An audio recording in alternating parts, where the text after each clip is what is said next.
Hello friends, welcome to சமையல் சுரங்கள். இந்த வீடியோவில் நாம் ஒரு சூப்பரான evening time snack veg cutlet எப்படி செய்கிறதுன்னு பார்க்கலாம். சரி வாங்க வீடியோக்குள்ளே போகலாம். முதல்ல நம்ம பொடியாக நறுக்குன கேரட் அரை கப், பீன்ஸ் அரை கப், அப்புறம் பச்சை பட்டாணி அரை கப் இதெல்லாம் ஒரு பாத்திரத்தில் உப்பு சேர்த்து வேக வச்சிடலாம்.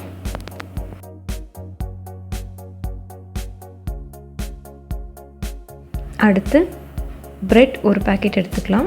ப்ரெட் இல்லாட்டி ரஸ்க் எடுத்துக்கலாம். ப்ரெட் எடுத்திங்கன்னா அதை நம்ம டோஸ்ட் பண்ணி நல்லா ஆற வச்சு அப்புறம் பவுட்ரு பண்ணி ப்ரெட் க்ரம்ஸாக எடுத்துக்கலாம்.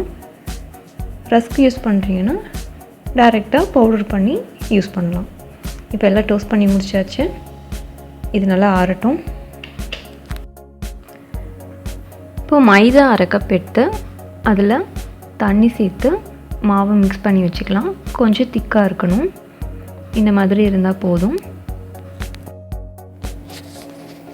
இப்போ பேனில் 1 டேபிள் ஸ்பூன் அளவு எண்ணெய் விட்டு சூடு பண்ணிக்கலாம். எண்ணெய் சூடானதுக்கப்புறமா 1 டேபிள் ஸ்பூன் அளவு இஞ்சி பூண்டு பேஸ்ட் சேர்த்துக்கலாம். அடுத்து பொடியாக நறுக்குன பெரிய வெங்காயம் 1, இது ரெண்டையும் சேர்த்து 2 நிமிஷம் வதக்கிக்கலாம். வெங்காயம் வதங்கினதுக்கப்புறமா நறுக்குன தக்காளி 1 சேர்த்துக்கலாம்.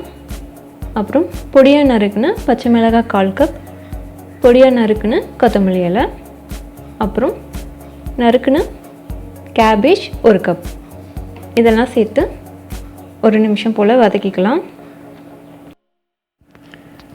இப்போ கொஞ்சம் தண்ணி சேர்த்துக்கலாம். கேபேஜ்க்கு தேவையான அளவு உப்பு மட்டும் சேர்த்து ஒரு 5 நிமிஷம் வேக வைக்கலாம்.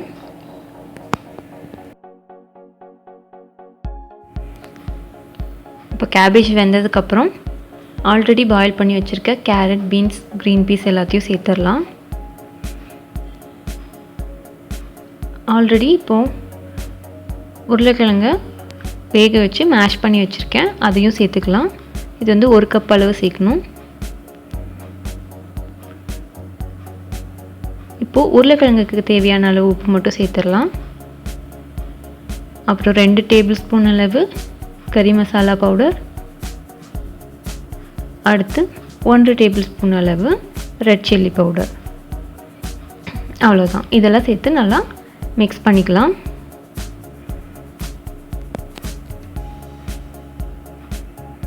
ஒரு 3 நிமிஷம் மிக்ஸ் பண்ணாலே போதும்.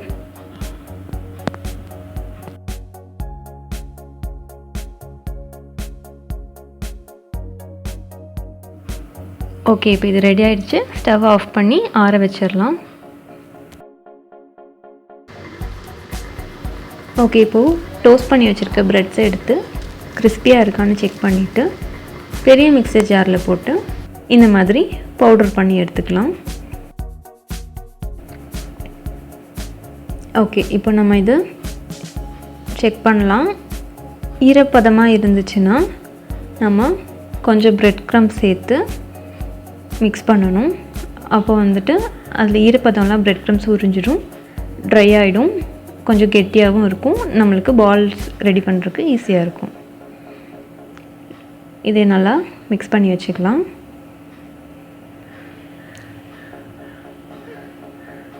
இப்போ நம்ம வெஜ் கட்லெட் பண்ணுறதுக்கு இந்த மாதிரி மீடியம் சைஸ் பால்ஸாக உருண்டை பிடிச்சிக்கலாம்.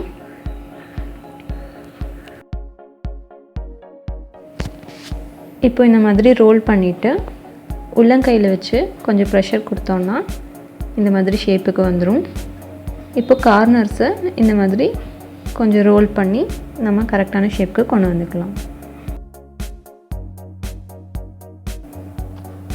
அடுத்து நம்ம ரெடி பண்ணி வச்சுருக்க கட்லெட் பீசஸை எடுத்து நம்ம ஆல்ரெடி கரைச்சி வச்சுருக்க மைதா மாவில் டிப் பண்ணிக்கலாம். இந்த மாதிரி ஓரத்தையும் மைதா மாவு படுற மாதிரி டிப் பண்ணணும்.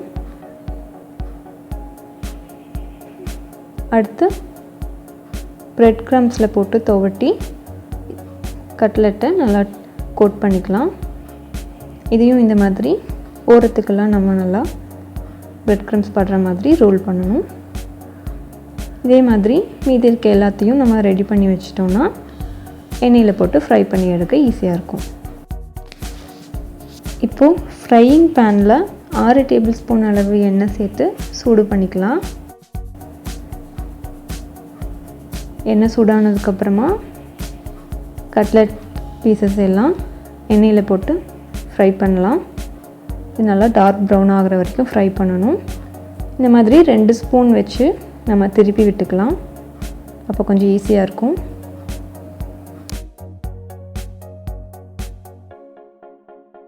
பிரெட் கிரம்ஸ்க்கு பதிலாக நம்ம கோட் பண்ணுறதுக்கு ரஸ்க் பவுடர் யூஸ் பண்ணோன்னா இந்த மாதிரி ப்ரௌனாக வராது. ஓகே, இப்போ இது ரெடி ஆகிடுச்சு. நம்ம இதை பிளேட் பண்ணிடலாம். ஓகே ஃப்ரெண்ட்ஸ், இப்போ சூப்பரான வெஜ் கட்லெட் ரெடி ஆகிடுச்சு. இது நம்ம இப்போ டேஸ்ட் பண்ணலாம். ஓகே ஃப்ரெண்ட்ஸ், இந்த வீடியோ உங்களுக்கு பிடிச்சிருந்துச்சுன்னா லைக் பண்ணுங்கள், உங்கள் ஃப்ரெண்ட்ஸ், ஃபேமிலி, ரிலேட்டிவோட ஷேர் பண்ணுங்கள். மறக்காமல் சமையல் சுருங்கல் சேனலை சப்ஸ்கிரைப் பண்ணிக்கோங்க. நன்றி.